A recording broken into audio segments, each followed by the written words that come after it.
E aí pessoal, tudo bem? Nesse módulo eu vou estar mostrando para vocês alguns baralhos que eu tenho aqui, né? E nessa aula especificamente, nesse vídeo eu vou estar mostrando o Mystical Lenormand. Ele é um baralho Lenormand, ou seja, aquele baralho que a gente também conhece como baralho cigano, né? Só que por ser um Lenormand, ele traz a sua vertente europeia, ou seja, a carta número 2 é a carta dos trevos, né? Ele não tem tanta aquela energia cigana que a gente aqui no Brasil acabou colocando nele, né? Ele tem sua raiz mais europeia, né?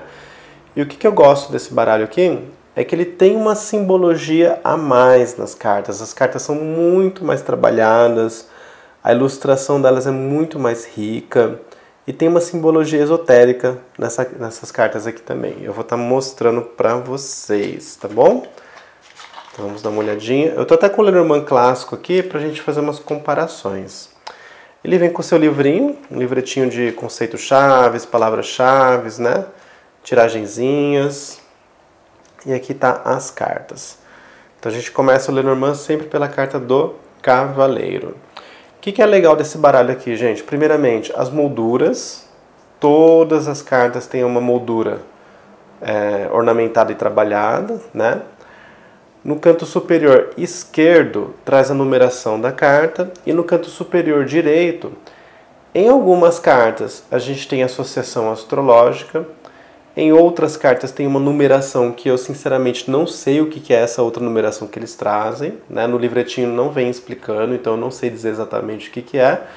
E vai ter algumas outras cartas que tem um símbolo outro lá que eu também não conheço tanto, tá? Pode ser símbolo de alquimia, talvez, eu não conheço tanto alquimia.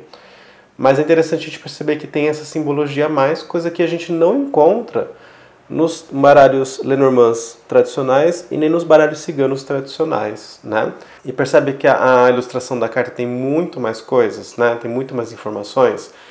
Por exemplo, a carta do cavaleiro. A gente tem um cavaleiro, mas a gente tem essa cobra aqui embaixo também que pode representar algum desafio, pode representar algum problema no meio do caminho, algum perigo no meio do caminho, né? Ao mesmo tempo, a carta da cobra, esotericamente falando, ela também pode representar uma transformação, uma transmutação, né? Então, olha que interessante, esses símbolos a mais que esse baralho traz pra gente. Eu esqueci de mostrar o verso das cartas, né? Olha que verso bonito também. Eu, particularmente, adoro observar o verso dos baralhos, porque, como eu sou colecionador, né? Gosto de ver coisa bonita. Então, aqui estamos aqui na carta do cavaleiro.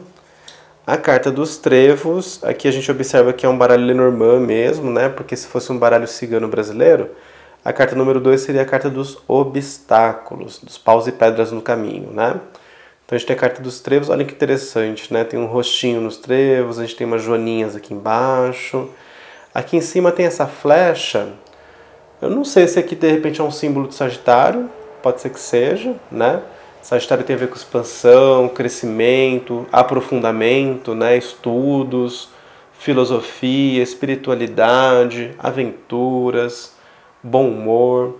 Eu esqueci de mostrar do cavaleiro também. Aqui em cima a gente tem o símbolo de Mercúrio, que faz todo sentido para essa carta, porque o cavaleiro muitas vezes ele é chamado de um mensageiro, né?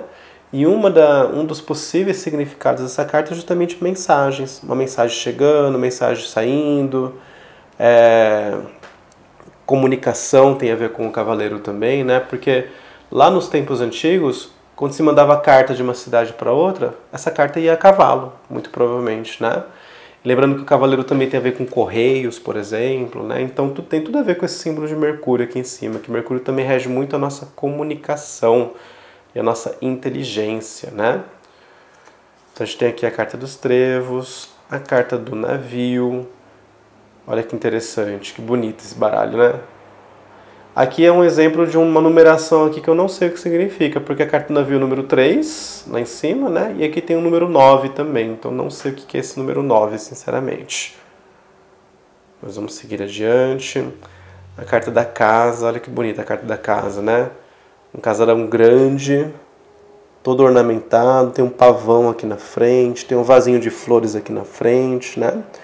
Dá até pra gente criar algumas relaçõezinhas com algumas outras cartas. Por exemplo, pavão é uma ave, né? E a gente tem a carta dos pássaros aqui no baralho cigano também, no Lenormand, né? Então a ave pode representar liberdade, pode representar voos, né? Bater as asas, leveza, tranquilidade. Tem até outro pássaro lá em cima também, né? Lembrando que a carta da casa tem a ver com estrutura, tem a ver com lar, família, emoções, né? E a gente tem aqui embaixo um vasinho de flores que a gente pode até criar uma relação também com o próprio buquê de flores, né? A carta das flores também, que tem a ver com carinho, demonstração de afeto, né? E assim por diante. Seguindo adiante, a carta da árvore. Legal da carta da árvore é que a gente tem coelhos aqui embaixo, né? E o coelho é um dos símbolos da fertilidade. Tanto é que lá na carta da Rainha de Ouros do tarô, eu vou deixar na tela para vocês, tem um coelho embaixo também. Em algumas edições do tarô de Waite tem um coelho embaixo. O coelho é um dos símbolos da fertilidade, porque é um bichinho que se reproduz de maneira muito rápida. E traz pra gente essa ideia de fertilidade, de reprodução, né? E a carta da árvore pode representar fertilidade, né? Ela pode representar um terreno fértil, onde aquilo que a gente está plantando está brotando, está germinando. É claro que num ritmo um pouco mais lento, porque a árvore cresce lentamente, mas aquilo vai crescendo até chegar o momento de dar frutos, de dar retorno pra gente, né? Então bem interessante a gente ter esses coelhos aqui na carta da árvore também. A carta das nuvens, que pode ser a carta da tempestade, né? A gente tem esse macaquinho aqui observando um dragão nas nuvens, não sei se vocês vão conseguir ver na imagem. Um dragão aqui nas nuvens que está cuspindo uma nuvem preta, uma fumaça preta, né? Traz pra gente essa ideia de uma confusão, de uma tempestade, talvez algum problema chegando, né? E o símbolo que a gente tem aqui, gente, eu acho que é o símbolo de Netuno. Netuno é regente de peixes, e essas duas energias têm um pouquinho a ver com ilusões, né? Confusões, um nevoeiro, uma nebulosidade ali que pode nos impedir, de repente, de enxergar a verdade, de enxergar soluções, né? É claro que essa Netuno e peixes pode representar muitas outras coisas, né, gente? Eu estou só dando uma breve pincelada aqui, mas interessante a gente perceber isso, né? Que o Netuno pode trabalhar as ilusões, pode trabalhar as confusões, né? E colocaram aqui na carta das nuvens. Seguindo adiante, a carta da cobra, carta da serpente, né? Colocaram o símbolo de escorpião aqui em cima, que tem a ver com morte e renascimento. Tem a ver com transformação, transmutação. Apesar de não ser a carta do caixão, né, que o caixão se encaixaria muito bem com a carta do escorpião, com o símbolo do escorpião, porque o caixão tem a ver com a morte. E lá no tarô, a morte está associada com o escorpião, que é a profundeza, a morte e o renascimento, né? Mas a cobra, gente, ela troca de pele, né? Também tem a ver com essa energia da renovação, deixar uma pele para trás, renascer ali num novo ciclo, numa nova energia, né? Então essa renovação também tem a ver com a cobra. A carta do caixão, legal que a gente tem a cruzanque aqui, uma simbologia egípcia também, né? E a cruzanque pode ter a ver, gente, com a transcendência, né? Expansão de consciência, expansão da alma, transcendência. Simbolicamente pode ter a ver com a morte e renascimento também. A carta das flores. Aqui na carta das flores a gente tem uma abelha. A abelha, ela ajuda a polinizar as flores, né? Então também traz pra gente uma ideia de fertilização, né? De crescimento. Lembrando que as flores vão falar muito também de troca de afeto, troca de carinho, beleza, né? Enfeitar, decorar ali algum ambiente. A gente tem aqui a carta número 10, a carta da foice. Colocaram o símbolo de Quiron aqui em cima. E legal a gente perceber a carta da foice, todo esse feno, né? Todo esse trigo aqui, porque a foice também tem a ver com as colheitas, né? É um instrumento que serve pra gente cortar aquilo que a gente está colhendo, daquilo que a gente plantou lá atrás, né? Chicote, gente, olha que interessante essa carta, onde a gente tem uma pessoa que está se chicoteando. Eu acho que eu comentei um pouquinho disso lá na carta lá no nosso curso mesmo de baralho cigano, né? Que o chicote ele é um instrumento que ele causa dor. Às vezes a gente causa dor em outras pessoas, né? E tem vezes que a gente também fica infligindo dor a gente mesmo. Remoendo tristeza, remoendo mágoa, se culpando, né? Se vitimizando. Então, bem interessante aqui na carta do chicote desse baralho, a gente tem um personagem que está se chicoteando. E perceba que tem uma simbologia cristã aqui também, né? Tem um terço, tem um crucifixo lá em cima. interessante que o cristianismo ele traz bastante essa coisa do sofrimento, né? Por exemplo, geralmente a gente vê nas igrejas a imagem de Jesus pregado na cruz, sofrendo, morrendo, chorando, né? Curiosamente, em contrapartida, a imagem de Jesus que a gente vê nos terreiros de Umbanda, né, Jesus Oxalá, é ele de braços abertos, sorrindo, abençoando, né, feliz. Então é interessante a gente ter essa simbologia aqui também que remete a esse sofrimento, né? E a carta de chicote pode representar esse sofrimento. Carta dos pássaros, carta da criança. A carta da criança eu gosto muito dela nesse baralho porque ela traz pra gente todo um universo lúdico, né? Tem essa criança brincando, feliz, contente, alegre. Embaixo tem umas fadinhas aqui, ó, tem uns elementais da natureza aqui que a gente não sabe se são seres que estão ali com ela mesmo ou se de repente são fruto da imaginação dela, da criatividade dela, né? Tem um cachorrinho brincando aqui embaixo também. Acho que tem um esquilinho aqui, um pequeno esquilo. E ela está no meio desse jardim. Carta da raposa. Eu acho legal essa carta da raposa, gente, que ela traz pra gente um cenário que remete um pouco a um veneno, né? Porque é uma carta esverdeada, quase como se fosse um lodo, cor de lodo.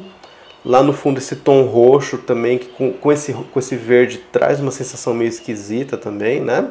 A carta da raposa pode ter seu lado de luz, que tem a ver com trabalho, perspicácia, mas na sombra pode remeter a uma energia traiçoeira, pode sim remeter a uma energia mais venenosa, né?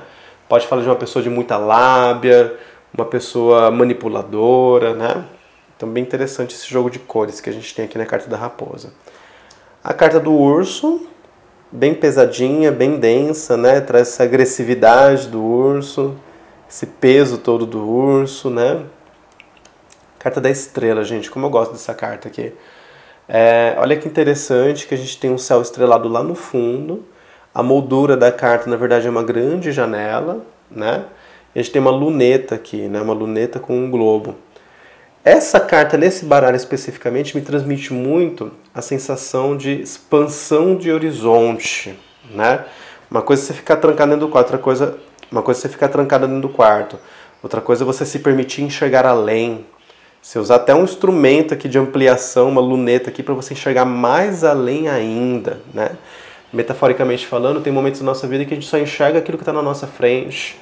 A gente só enxerga o BO que está na nossa frente, né? E às vezes a solução está logo adiante, e às vezes a gente fica teimando e a gente não consegue enxergar algo que está logo adiante porque a gente só tem olhos para aquilo que está na nossa frente, né? O nosso ego ansioso, desesperado, só enxerga aquilo, enfim, aquilo que está ali, a um palmo do nosso nariz, e de repente a solução está logo adiante, está mais à frente, faltou só uma expansão de visão, uma expansão de consciência da nossa parte, que nem sempre a gente consegue fazer, né? Então, gosto muito dessa carta aqui nesse baralho.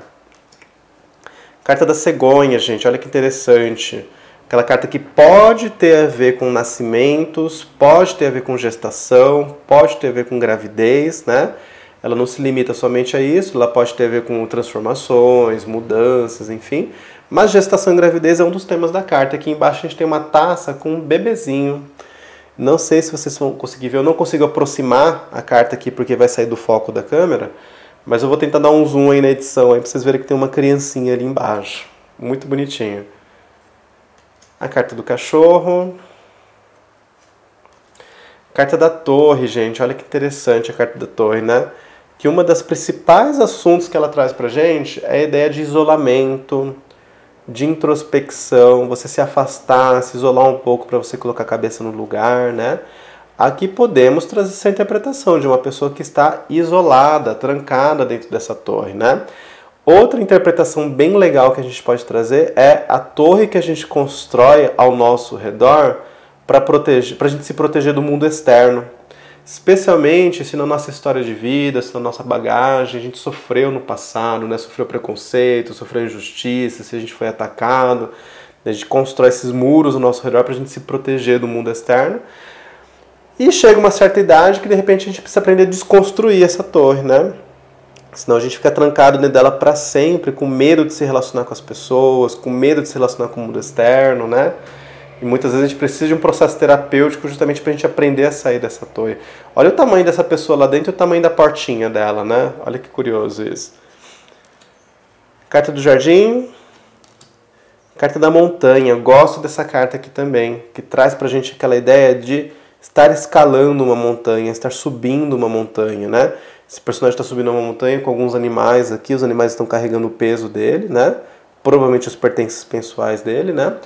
E a necessidade de ter foco, ter dedicação. Subir a montanha não é um processo fácil, especialmente se você está carregando peso. E você precisa carregar esse peso, né? Se você vai escalar uma montanha, você precisa levar alimento, provavelmente você precisa levar uma barraca para você acampar, né? Então não é fácil, ela pode representar aqueles momentos da nossa vida que a gente precisa carregar esse peso montanha acima, ladeira acima, né? Para a gente conseguir chegar onde a gente quer chegar. Tem uma grande montanha na nossa frente que a gente precisa escalar ela, é um processo difícil, né? Mas é um processo necessário. Vamos seguir adiante, gente. Carta dos caminhos, para essa aula não ficar tão comprida. Carta dos ratos, coração. Que legal que no coração a gente tem dois personagens aqui que representam o amor, a união. É muito semelhante ao arcano dos enamorados lá no tarô, né? Olha que interessante isso, né? Amor, união, afeto, carinho, paixão, relacionamento, casal. A carta da aliança. Parece ser a carta dos pássaros, mas é a carta da aliança. A carta do livro. A carta da carta. Temos aqui um pombo-correio, né?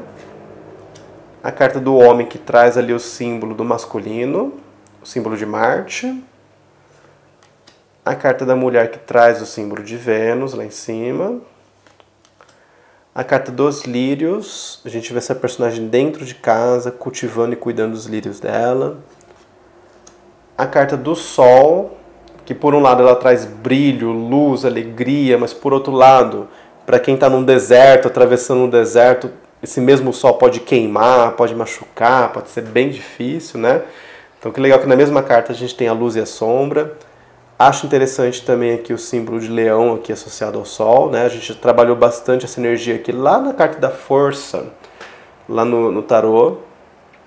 E a força e o sol estão relacionados, né? A carta da lua que traz aqui o arquétipo de câncer. A gente tem uma pessoa um pouco melancólica aqui embaixo. Bonito isso também, interessante. A carta da chave. A carta dos peixes. A carta da âncora e a carta da cruz. Beleza, minha gente? Interessantíssimo esse baralho, né? Ele traz uma proposta nova. O que eu quero dizer com isso?